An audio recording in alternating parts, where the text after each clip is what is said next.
আমি আজকে আপনাদেরকে বলবো যে আমরা কোন ৩ শ্রেণীর ব্যক্তির কাছে সবসময় অসহায়। তো ৩ শ্রেণী ব্যক্তির নামটা আমরা শুরুতেই বলে দিচ্ছি। ১ নাম্বার হচ্ছে অ্যাডভোকেট, ২ নাম্বার হচ্ছে আমাদের শিক্ষক শ্রেণী, ৩ নাম্বার হচ্ছে ডক্টর।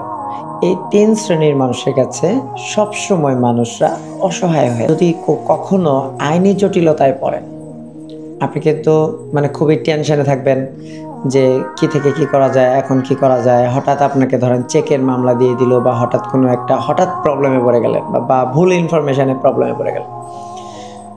তখন আপনার কিন্তু আইনজীবী সম্পর্কে ধারণা নাই। তো তখন আপনি অরিজিনালি ভালো আইনজীবী খুঁজতে খুঁজতে আপনার মামলার ১২টা বেজে যাবে এবং ইভেন আপনি জেলেও যেতে পারেন। যখন আপনি বুঝতে পারবেন যে আপনার আইনজীবী সিলেকশনে ভুল হয়েছে, এর ফাঁকে দেওয়ার সময় নাই। তো তাই আমাদের আইনজীবী সিলেকশনে খুবই সতর্ক হইতে হবে। ২ নাম্বার সেটা হচ্ছে শিক্ষক সিলেকশন।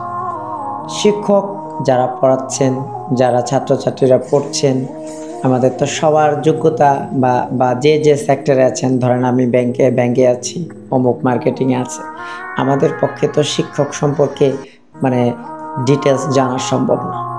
আসলে কে কেমন পড়ায় সেটার উপরে নির্ভর করে আমরা সবসময় ছাত্রছাত্রীদের পাঠিয়ে থাকি, অথবা অমুকের ভাই, অমুকের বান্ধবী বা অমুকের বন্ধু পড়ছে, সেখানে হুমড়ি খেয়ে যায়। আসলে কিন্তু আমরা অনেক সময় শিক্ষকের মান যাচাইয়ের ক্ষেত্রে আমরা ভুলে যাই যে আমরা কার কাছে পাঠাচ্ছি। যখন আমরা বুঝতে পারি যে না, আমার বাচ্চাটা ডেভেলপ হচ্ছে না, তখন তো আর আপনার সময় নাই। আর তখন ইতিমধ্যে শিক্ষক আপনার বাচ্চার অনেকগুলো সময় নষ্ট করে দিচ্ছে। ৩ নাম্বার, আপনি হঠাৎ অসুস্থ হয়ে পড়লে আপনি প্রথমে যাবেন ডাক্তারের কাছে।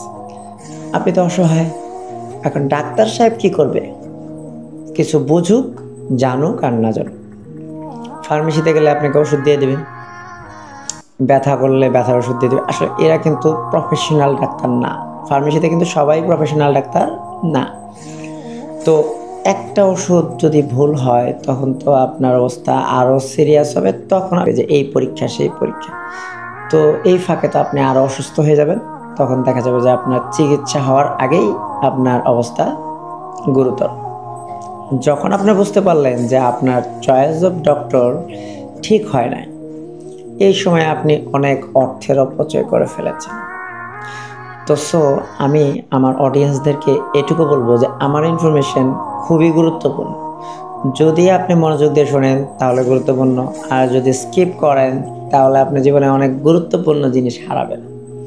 ধন্যবাদ।